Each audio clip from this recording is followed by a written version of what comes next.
Good afternoon, Internet. So, real quick, this morning was 47 degrees, and I started out the morning with a 34-mile range in the 2012 Chevy Volt Premium, for those of you keeping score at home. What I wanted to talk about today is an electric plane. So a Slovenia-based company called Pipistrel is going to be producing electric planes. Now these are very small planes, single-engine airplanes that are designed specifically for pilot training. So, they have the electric batteries and electric motor. They say 1 hour flight time with 30 minutes in reserve, and that the motors will be good for 1,000 flying hours, which is comparable to, an airplane motor in a Cessna. You can usually get 1,000 hours out of one of those things. So, I think this is pretty exciting. They are approved for use in Australia, these Slovenia-made planes, and are going to go into operation at flight schools in Perth. This is pretty cool. I live in Las Vegas, and this is a town with 3 airports, plus a couple of helicopter airports, plus a bunch of helicopter ports that are privately owned for helicopter tourism and flights over the Grand Canyon, which you can pick up here, plus. There is not a time I am outdoors where I don't hear a plane, unless I go way, way, way out, far away from the flight paths and far away from the city. I have to go pretty far away to not hear a plane. If you go to McCarran International Airport, the airplanes, you can see in the flight path, you can see the lights stacked up for miles, just as far as you can see, evenly spaced, like clockwork, forever into infinity. They're never not landing planes in Las Vegas. Now, I realize that this plane from Pipistrel is a single engine and is for flight students, and is in no way going to be replacing commercial aircraft anytime soon. But I like the idea of it for what it's going to do for noise pollution in cities, and obviously like air pollution as well.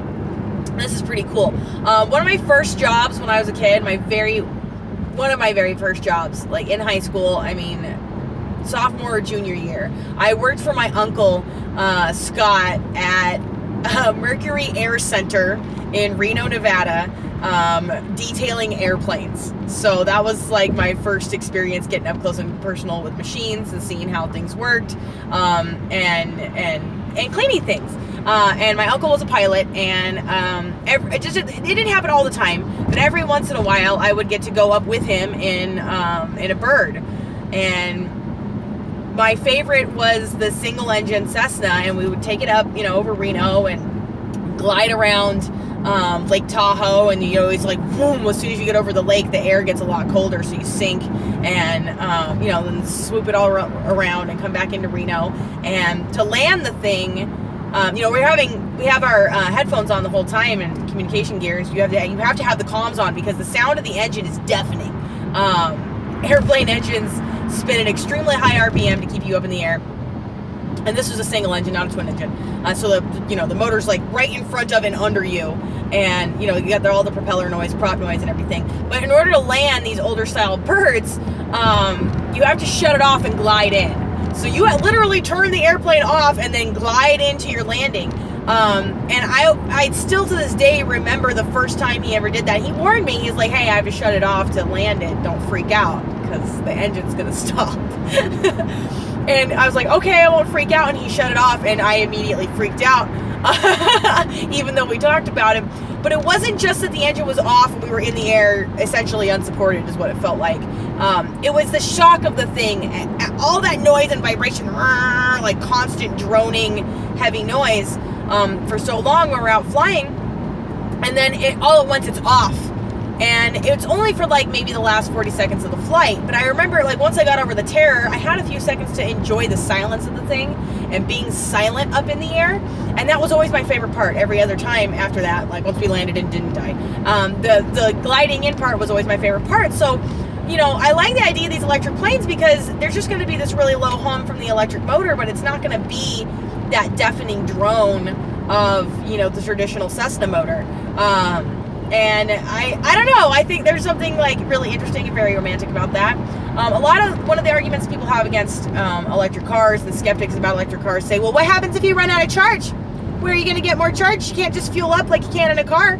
And then you have to have the argument about, well, there's charging stations and blah, blah, blah, blah, blah.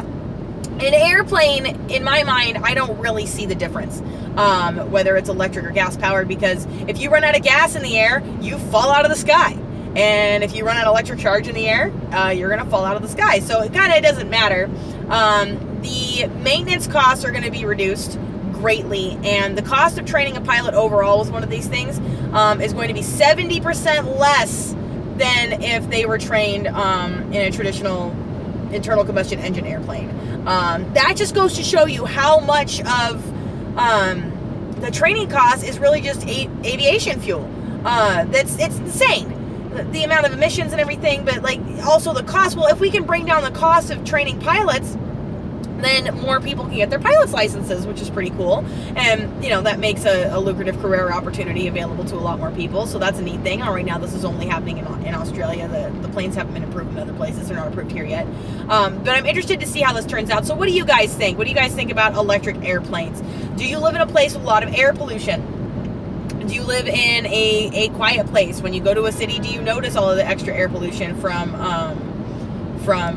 airplanes, or extra noise pollution from airplanes rather than air pollution? What do you guys think about this idea? Does an electric airplane scare you?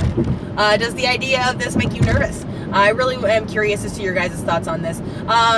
So if this is your first time on the channel, thanks so much for watching. Please consider subscribing right over here. Here's some other things we think you'll like right down here. My name is Catherine with EVs of Nevada. Thank you for watching, and please remember to like, subscribe, and smile.